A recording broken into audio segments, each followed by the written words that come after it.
네, 우리 할렐루야 찬양대 은혜로운 찬양 감사를 드립니다. 사랑하는 전님께 성도를 한 주간 평안하셨습니까? 또 사모하는 마음으로 예배 자리에 나오신 여러분들에게 하나님의 귀한 은혜가 임하기를 간절히 소망합니다. 오늘은 가인은 아벨은 이라는 제목으로 함께 은혜를 나누고자 합니다. 가인과 아벨의 이야기가 나오는 창세기 4장 이야기는 우리가 너무나도 잘 아는 이야기입니다. 그런데 이 잘 아는 이야기가 왜 지금 우리에게 이 말씀을 들려주실까? 그 말씀의 현재성, 그리고 말씀의 개인성, 즉 나에게 주시는 말씀으로 우리가 받아들인다라면 우리가 잘 아는 말씀의 내용도 또 혹 알지 못하는 어려운 말씀의 내용도 다 의미 있게 다가옵니다. 다 아는 이야기인데 또 오늘 또 뻔한 이야기 하는 거 아닌가 여러분 생각하지 마시고 왜 오늘 나에게 이 말씀을 들려주실까 생각하며 은혜의 시간이 되기를 소망합니다. 자, 이제 창세기 세 번째 시간, 우리가 또 온 세대가 오늘 이 창세기 4장 말씀을 묵상하게 될 텐데요. 하나님께서 말씀으로 천지를 창조하셨습니다. 그리고 하나님의 형상대로 인간을 만드셨습니다. 그리고 인간이 마음껏 누릴 수 있도록 완벽하고 충만한 상태에 하나님께서 세상을 만드셨습니다. 그런데 지난주에 말씀드린 것처럼 사탄이 제일 싫어하는 것이 바로 이 평안함입니다. 하와에게 다가갔고 하나님의 말씀을 자기 마음대로 해석한 하와는 사탄의 꼬임에 넘어가 하나님이 금하신 선악과를 먹습니다. 그리고 아담에게 전해주니 아담 또한 선악과를 먹게 됩니다. 죄를 범하는 순간 전에는 벗었지만 부끄럽지 않았던 그들이 이제는 서로 벗었음을 부끄러워하며 무화과 나무 잎을 엮어 치마를 만듭니다. 뿐만 아니라 하나님을 피해 동산나무 사이에 숨게 됩니다. 여러분, 바로 이것이 죄의 결과입니다. 자꾸만 자신의 수치, 자신의 부끄러움을 가리려고 합니다. 하나님을 피하려고 합니다. 동산나무 사이에 숨은 아담과 하와에게 하나님은 묻습니다. 아담아, 네가 어디에 있느냐? 하나님이 아담이 어디에 있는지를 몰라서 묻는 질문이 아닙니다. 너희들은 숨어 있을 존재가 아닌데 왜 숨어 있느냐? 너희들이 있는 모습 그대로 나에게 나아올 때에 너희들이 살 수 있다라는 그러한 질문입니다. 아담아, 어디 있느냐? 아담아, 무엇을 하였느냐? 하와야, 왜 네가 그렇게 하였느냐라는 하나님의 질문에 이들은 서로 핑계를 대기 시작합니다. 이 또한 죄의 결과라고 할 수 있습니다. 자신의 죄를 인정하지 아니하고 자꾸만 핑계를 댑니다. 어쩔 수 없었다고, 지금 시대가 죄를 지을 수밖에 없는 시대입니다라고 핑계를 대며 자신의 있는 모습을 그대로 바라보지 못하게 만드는 것, 바로 이것이 죄의 결과라고 할 수 있습니다. 하나님은 죄에 대한 결과로 여자에게는 출산의 고통을, 남자에게는 죽는 날까지 생계를 위해 수고해야만 하는 고통을, 뱀에게는 여자와 원수가 되고 여자의 후손은 네 머리를 상하게 할 것이다 라는 형벌을 주게 됩니다. 바로 이 창세기 3장 15절 말씀, 뱀에게 주는 형벌은 여자의 후손, 즉 예수 그리스도가 너를 무너뜨리고 승리할 것이다 라는 이 복음에 대해서 최초로 이야기하는 말씀이라고 해서 이를 원시복음이다 라고 한다라고 말씀을 드렸습니다. 그렇다면 이 예수 그리스도가 어떻게 승리할 것인가? 바로 어떻게 승리할 것인가를 보여주는 말씀이 창세기 3장 21절이라고 말씀드렸습니다. 바로 아담과 하와를 위해 가죽옷을 입히신 것입니다. 가죽옷을 입히려면 짐승을 잡아 피를 흘려야 합니다. 그래서 이 가죽옷이 상징하는 것, 바로 예수 그리스도의 은혜, 십자가의 사랑이다라고 말씀드렸습니다. 우리의 허물, 수치, 상처, 부끄러움, 아무리 우리가 우리의 힘과 능력으로 가리려고 해도, 그래서 무화과 나쁜 잎을 만들어서 가리려고 해봤자 가릴 수가 없습니다. 돈으로 가려보려고 하고, 성공해서 가려보려고 하고, 잘 먹고 잘 입고 좋은 곳에 살면서 가려보려 하지만 예수 그리스도의 은혜와 십자가의 사랑이 아니면 우리는 우리의 수치, 우리의 허물, 우리의 아픔, 우리의 상처를 가릴 수가 없습니다. 오직 예수 그리스도, 그 십자가의 은혜, 그 십자가의 사랑만이 우리를 회복시켜 주시고 그 아픔과 상처, 수치에서 벗어나게 할 줄 믿습니다. 이렇게 하나님의 은혜와 사랑을 경험한 아담과 하와는 비록 에덴 동산에서는 쫓겨났지만 그러나 여호와로 말미암아 이들 가정에 자녀를 갖게 되는데요. 바로 이 자녀들이 가인과 아벨입니다. 그리고 2절에 기록된 것처럼 아벨은 양치는 자였고 가인은 농사하는 자였습니다. 세월이 지난 후에 가인은 자신이 농사했던 땅의 소산물을 가지고 여호와께 제물을 드렸고 아벨도 양의 첫 새끼와 기름으로 여호와께 제물을 드렸는데, 그런데 문제는 아벨의 제물은 받으셨지만 가인의 제물은 하나님께서 받지 않으신 것입니다. 가인은 농사를 지은 사람이니 당연히 그 땅의 소산을 가지고 여호와께 제물을 드리는 것이 당연합니다. 피의 제사를 드리지 않았기 때문에 여호와께서 가인이 드린 제물과 제사를 받지 않았다. 이는 잘못된 해석입니다. 레위기에 보면 5대 제사 중에 소제가 있는데요. 이 소제는 곡물로 하나님께 제사를 드리는 방식입니다. 곡물을 가지고 제사를 드려도 하나님께서는 그 제사를 받으신다는 것이죠.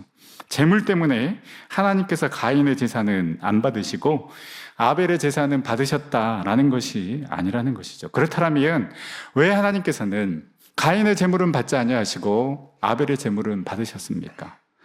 우리는 말씀에서 그 답을 찾을 수가 있습니다.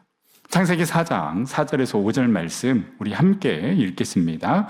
아벨은 자기도 양의 첫 새끼와 그 기름으로 드렸더니 여호와께서 아벨과 그의 제물은 받으셨으나 가인과 그의 제물은 받지 아니하신지라 가인이 몹시 분하여 안색이 변하더니. 아멘.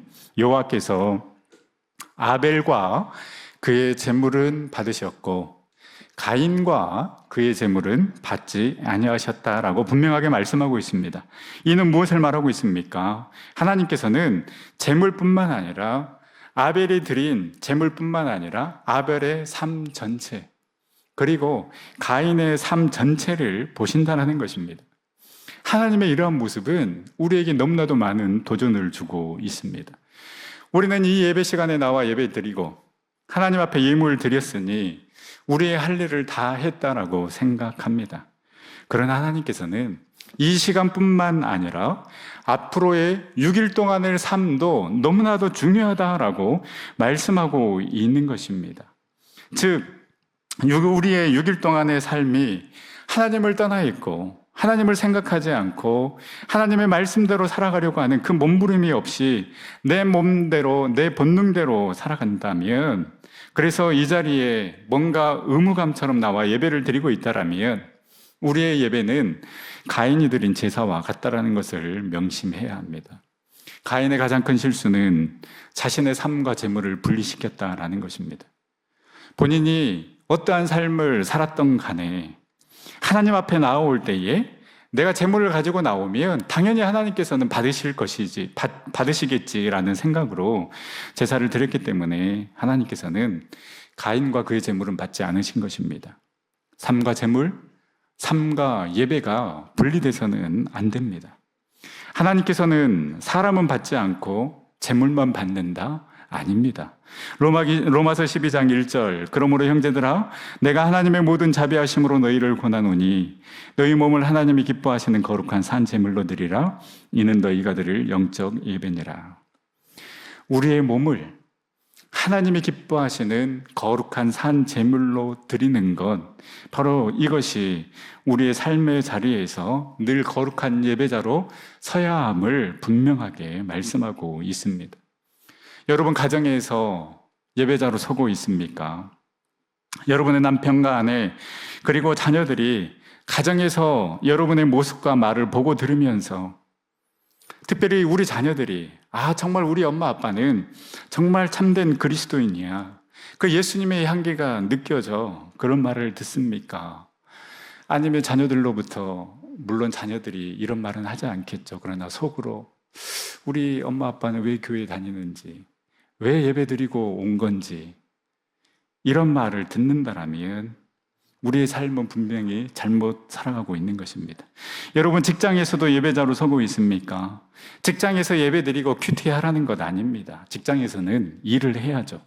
일을 하고 관계를 맺는 그 가운데 역시 당신은 다른 사람들과는 다르다. 인정한다.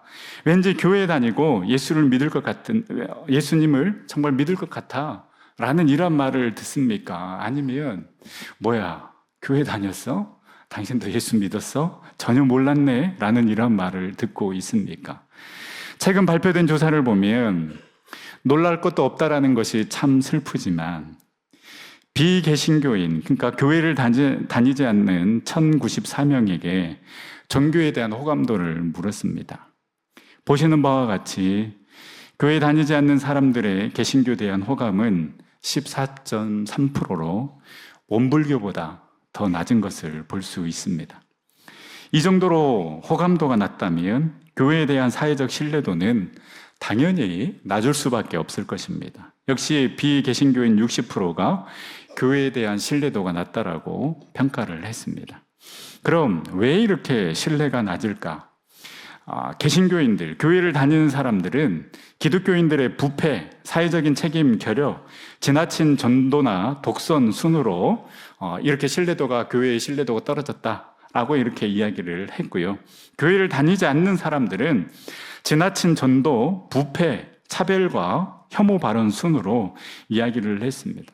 그렇다면 이 비개신교인들이 종교를 평가하는 데 있어서 가장 중요한 요소가 무엇일까? 타인에 대한 겸손한 태도가 41.9%, 종교의 교리가 12%, 사회적인 돌봄 참여 정도가 11.2%, 공동체적인 삶의 모습이 10.6%, 이러한 모습들이 있었으면 좋겠다라고 이야기를 했습니다. 여러분 어떻습니까? 왜 이렇게 기독교인들이 그리고 교회가 신뢰도가 이렇게 낮을까요?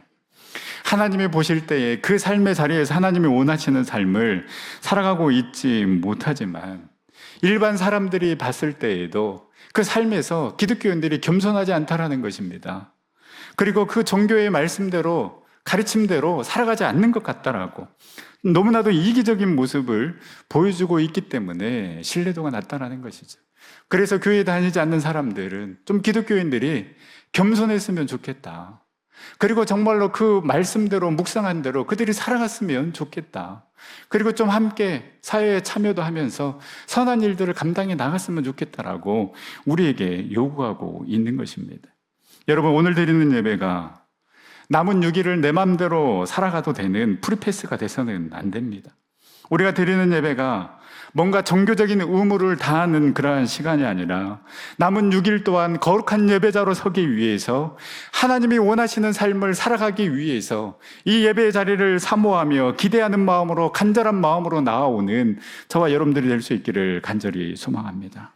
그래서 이 예배의 자리에서도 하나님이 원하시는 신령과 진정한 예배를 드리는 귀한 예배자가 되고 삶의 자리에서도 하나님이 원하시는 삶을 살아가는 그런 거룩한 예배자가 될 수 있기를 간절히 소망합니다.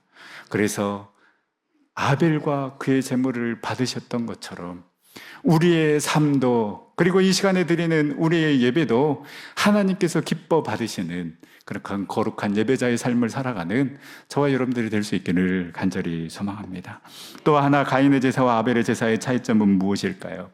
오늘 우리가 말씀 암송으로 읽었던 히브리서 11장 4절 말씀, 믿음으로 아벨은 가인보다 더 나은 제사를 주께 드림으로 의로운 자라 증거를 얻었으니 하나님이 그 예물에 대하여 증언하심이라. 그가 죽었으나 그 믿음으로써 지금도 말하느니라. 히브리서 기자는 분명히 말합니다.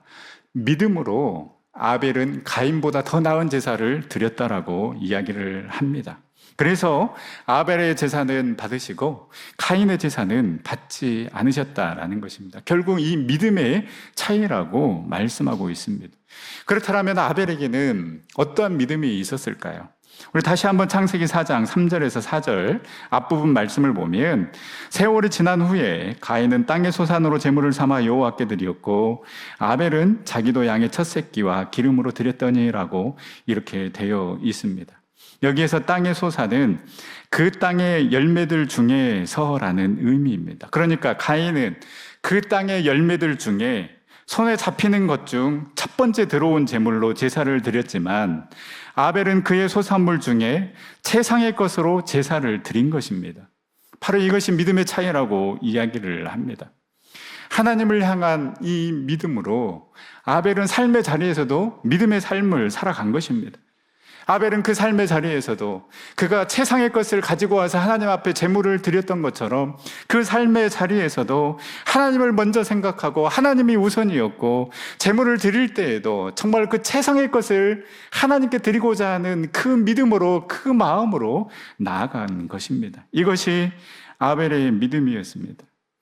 그러나 가인은 그의 삶의 자리에서도 하나님은 없었습니다. 하나님을 향한 믿음도 없었습니다. 제물을 드릴 때에도 최상의 것이 아니라 그냥 있는 열매 중에 손에 잡히는 것을 가지고 하나님 앞에 나와 제물을 드렸다는 것입니다.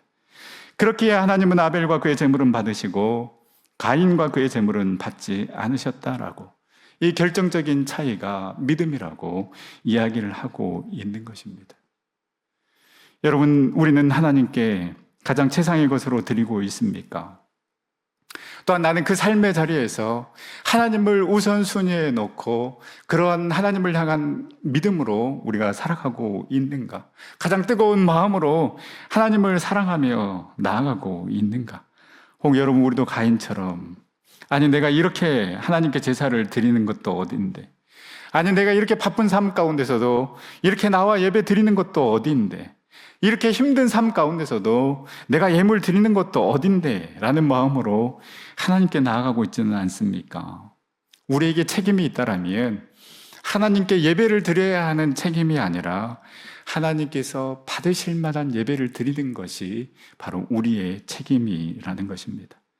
우리도 아벨처럼 최상의 것을 최선을 다해서 드리는 예배, 그리고 삶의 자리에서도 하나님을 최우선순위에 두는 그런 삶을 살아가는 믿음의 사람들이 되어서 믿음으로 이곳에서 예배드리고 믿음으로 삶의 자리에서도 우리 주님 앞에 거룩한 예배자로 설 수 있는 저와 여러분들 될 수 있기를 간절히 소망합니다. 자, 이렇게 하나님의 아벨과 그의 제물은 받으시고 가인과 그의 제물은 받지 않자 가인이 어떻게 나옵니까? 5절 하반절에 보니 가인이 몹시 분하여 안색이 변했다라고 기록하고 있습니다. 하나님이 자신의 제물을 받지 않았다라면 자신의 모습을 돌아봤어야 했는데 가인은 오히려 몹시 분하여 안색이 변했다라고 기록하고 있는 것입니다. 제사를 드리기 위해 제물을 가지고 나와왔지만 이 또한 하나님께 초점을 맞추는 것이 아니라 자기 자신에게 초점을 맞추고 있음을 알 수 있는 대목입니다. 얼마나 교만한 생각입니까? 이 정도면 되겠지. 내가 농사에서 가지고 나온 이 예물 하나님 앞에 드렸는데 당연히 받아주셔야지. 하나님 앞에 나오면서도 철저하게 내가 중심이 되고 내 행위가 중심이 되는 모습을 보여주고 있는 것입니다. 이 가인의 모습을 보고 하나님이 말씀하십니다. 우리 6절, 7절 말씀 다 같이 다시 한번 읽어보도록 하겠습니다. 여호와께서 가인에게 이르시되 네가 분하여 함은 어찌 됨이며 안색이 변함은 어찌 됨이냐? 네가 선을 행하면 어찌 낯을 들지 못하겠느냐? 선을 행하지 아니하면 제가 문에 엎드려 있느니라. 제가 너를 원하나 너는 죄를 다스릴지니라. 아멘. 그렇습니다. 분할 일이 아닙니다. 안색이 변할 일이 아닙니다. 이번에 하나님께서 원하시는 제사를 드리지 못했다라면 다음에 하나님이 원하시는 예배를, 하나님이 원하시는 제사를, 제물을 드리면 되는 것입니다. 하나님은 가인의 분노를 보셨고 그 분노로 인해서 뭔가 죄를 지을 것을 아셨기 때문에 제가 문에 엎드려 있으니 너는 죄를 다스리라고 말씀하신 것입니다. 그만큼 죄가 가까이 왔다라는 것이죠. 죄는 우리를 분노하게 합니다. 따라서 여러분, 우리는 분노를 다스려야 합니다. 왜 분노합니까? 왜 화를 냅니까? 내가 옳다고 믿기 때문에 분노하는 것입니다. 가인은 자신의 제사가 옳다고 생각했습니다. 그리하기에 하나님께도 분노했고 아벨에게도 분노해서 결국은 살인까지 저지르는 죄를 범하게 된 것입니다. 내가 주인이 되어서 내가 옳다고 생각하고 내 옳음을 증명하려고 하고 내 옳음을 주장하려고 하니 우리의 삶이 분노로 가득 채워지는 것입니다. 내가 내 삶의 주인이 아니라 하나님이 내 삶의 주인임을 인정하고 내가 틀릴 수도 있고 나도 실수할 수 있고 나도 무너질 수 있음을 인정해야 합니다. 그래야 하나님의 도우심을 구할 수 있고 그 하나님 앞에 나아갈 때에 우리는 우리의 분노를, 죄를 다스릴 수 있는 것입니다. 하나님은 가인에게 죄를 다스리라고 깨어있으라고 경고했지만 가인에게는 하나님의 말씀이 들려오지 않습니다. 여러분, 죄를 다스릴 수 있는 방법이 무엇입니까? 하나님의 말씀이 들려오고 그 하나님의 말씀이 우리의 삶과 나의 생각과 나의 모든 것을 지배할 때에 죄를 다스릴 수 있는데 가인에게는 하나님의 말씀이 들려오지 않으니 그 삶의 주도권을 죄에게 넘겨주고 만 것입니다. 여러분 기억하시길 바랍니다. 우리가 말씀의 지배를 받지 않으면 우리는 죄의 지배를 받을 수밖에 없습니다.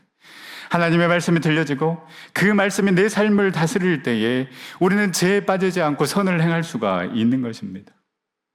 여러분 어떻습니까? 이 주일날 드려지는 예배에 하나님의 말씀이 들려지십니까? 여러분들의 삶의 자리에서 하나님의 말씀을 읽고 묵상할 때에 하나님의 말씀이, 하나님의 음성이 들려지십니까? 혹 내 길을 즐겁게 하는 말씀만 들려지고 나에게 도전을 주고 나에게 부담을 주는 말씀은 들려지지 않는다라면 여러분 우리는 죄의 지배를 받을 수밖에 없습니다. 말씀이 들려지고 그 말씀에 순종하고 그 말씀대로 행함으로 말씀의 지배를 받아 죄를 다스리는 저와 여러분들의 삶이 될 수 있기를 간절히 소망합니다. 여러분 말씀의 지배를 받지 아니하고 우리의 감정과 우리의 본능이 죄에게 넘겨져 버리면 그 결과가 어떻게 나타납니까? 8절에 가인이 그의 아우 아벨에게 말하고 그들이 들에 있을 때에 가인이 그의 아우 아벨을 쳐 죽이니라. 죄가 얼마나 무서운지, 죄의 지배를 받으면 어떻게 되는지 적나라하게 보여줍니다. 아벨을 죽인 것이 우연 내지는 그냥 감정적인 격함 때문에 일어난 일이 아니라 가인은 아벨을 죽이고자 작정한 것입니다. 고의로 아벨을 쳐서 죽인 것입니다. 사랑하는 전성교회 성도 여러분, 이 예배의 자리가 우리의 죄를 다스리는 그러한 시간이 될 수 있기를 간절히 소망합니다. 그냥 왔다 가는 그저 교회의 마당만 밟는 시간이 아니라 하나님 말씀 앞에 내 삶을 돌이켜보고 내가 어떻게 살아가야 할지 다시금 결단하는 시간이 될 수 있기를 간절히 소망합니다. 우리가 이렇게 갈급한 마음으로, 사모하는 마음으로 이 예배의 자리에 나오지 않으면 우리는 삶의 자리에서 또다시 무너지고 죄의 지배를 받는 삶을 살아갈 수밖에 없을 것입니다. 이 예배의 자리에서 주신 말씀, 주신 은혜, 하나님, 내가 삶의 자리에서도 살아갈 수 있도록 나를 인도하여 주시옵소서. 내가 그 삶의 자리에서도 거룩한 예배자로 서서 정말로 나의 몸을 하나님이 원하시는 그런 거룩한 산 제물로 드릴 수 있는 삶을 살아가게 하여 주시옵소서. 그래서 삶의 자리에서도 거룩한 예배자가 되고 또 주님의 말씀이 내 삶을 지배하여 죄의 유혹을 이겨내고 죄를 다스리는 삶을 살아가는 우리 전생의 모든 성도님들이 다 될 수 있기를 간절히 소망합니다. 기도하겠습니다. 사랑과 은혜의 하나님, 귀하고 복된 날 우리 가운데 허락하여 주시고 다시 한번 주님 앞으로 또 말씀 앞으로 나아갈 수 있도록 인도하여 주심에 참으로 감사를 드립니다. 주님, 아벨과 그의 제물은 받으시고 가인과 그의 제물은 받지 않으신 하나님의 마음을 우리가 잘 깨닫게 하여 주시옵소서. 주님 앞에 나와 드리는 이 예배도 신령과 진정으로 드릴 뿐만 아니라 우리의 삶의 자리에서도 거룩한 예배자로 서서 하나님이 받으실 만한 예배자가 되게 하여 주시고 아벨처럼 믿음으로 삶을 살아내고 믿음으로 주님 앞에 나와 예배드리는 우리 전생의 모든 성도님들 다 되어줄 수 있도록 인도하여 주시옵소서. 죄에 굴복하지 않고 말씀으로 우리의 죄를 다스려 주님이 원하시고 기뻐하시는 삶을 살아갈 수 있도록 인도하여 주시옵소서. 우리 청년부 네팔 선교팀 모든 걸음을 주장하여 주셔서 주님의 복음과 사랑을 흘려보내고 안전하게 돌아올 수 있도록 인도하여 주시옵소서. 우리 길이요 진리요 생명이신 예수 그리스도의 이름으로 기도드립니다. 아멘.